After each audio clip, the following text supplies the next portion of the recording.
Hello and welcome back. Okay, so this is going to be the third property, which is multiplication. How do you do multiplication when you are dealing with algebraic inequalities? Okay, so first of all, for that we need our sample inequality. So let's say you are given the following inequality: x divided by 4 is less than 2. Now, how do you actually no, actually not, we're trying to solve this. First of all, let's get our definition out of multiplication. And this is going to be like slightly different. So we're not going to be generalizing anything. First of all, let's just go through the what the definition says step by step. First of all, we're dealing with the multiplication. So the symbol that we're going to be using is the x, the cross, or whatever I call it, the multiplication symbol. It is the standard symbol used for multiplication.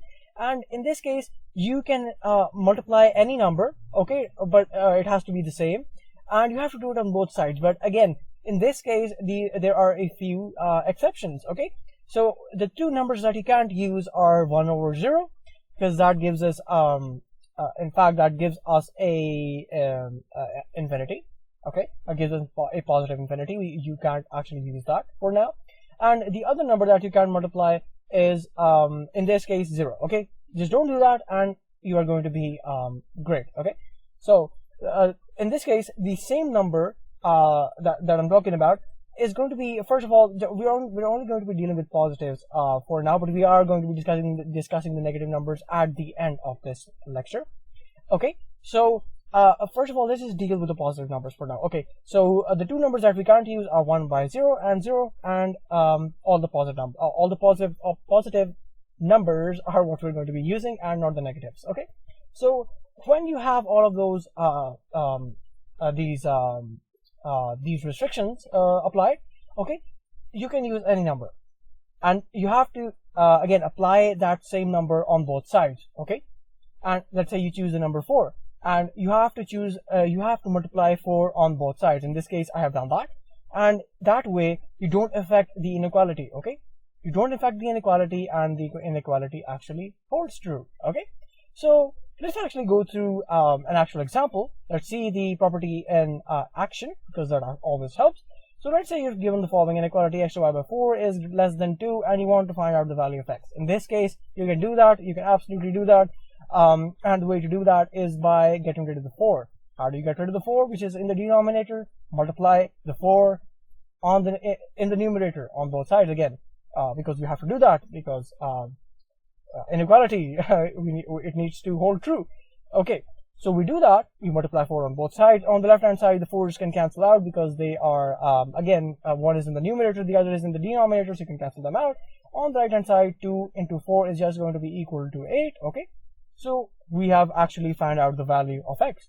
Again, not the exact value, but a range of values which says that x is going to be less than 8. So it can be 7, 6, negative 500, or whatever number it is, it's going to be less than 8. Let's go through another example. Let's say you're given the following example: 2a divided by 4 is greater than 5, and you want to find out the value of a. And again, when you're trying to find out the value of any variable, you have to isolate it on the left hand side or on the right hand side. In this case, we're trying to isolate it on the left hand side, because it actually already exists on the left hand side. So why change it when you can actually just, it's an extra step. Why do that? So first of all, I can actually see that you can simplify the left hand side. So actually, let's do that. The 2 can cancel out the 4, because they are first of all, they're on the numerator and the denominator, so they're on the opposite side. So we can like do some division. We can do division in this case. Okay, so 2 times 2 is equal to 4, so we can do that. We cancel them out, and we are left with a divided by 2 is greater than 5. And again, we need to multiply with 2 to get rid of the 2, which is in the denominator. We can do that. We multiply the 2's, and the 2's on the left hand side cancel out, and on the right hand side we are left with 10. 5 times 2 is equal to 10. Okay, so again, we have found the values of a, which are whatever value of a is going to be, it's going to be greater than 10. It can be 50, 1,000, 10,000, whatever it is going to be greater than 10. Okay, so the third example is going to be dealing with negative numbers. Okay, so so after this, the only numbers that we can't use again are going to be 1 by 0 and 0. Other than that, we can use all of the numbers that we want. Okay, so first of all, let's say you're given the following inequality: negative b by 3 is greater than 9, and you want to find out the value of b.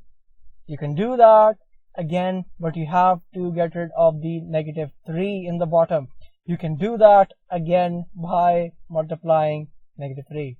So in this case, if you notice, we are using a negative number, and the only difference in this case is going to be the symbol. Okay, be really careful about the symbol. You have to flip it. Okay, whatever sign it is, you just have to flip the sign. Okay, if it's a less than sign, make it a greater than sign. Okay, if it's a greater than sign, make it a less than symbol. Okay, so you only have to do this when you are multiplying a negative number, and you are good to go. Okay, we are good to go. In fact, so let's actually finish the example. So negative 3 and the negative 3 can cancel out. Again, they're in the numerator first of all, and the other is in the denominator, so we can cancel them out, and we are left with b is less than 9 times negative 3. So 9 times negative 3 is again 27, but negative, right? Because we have a positive and a negative.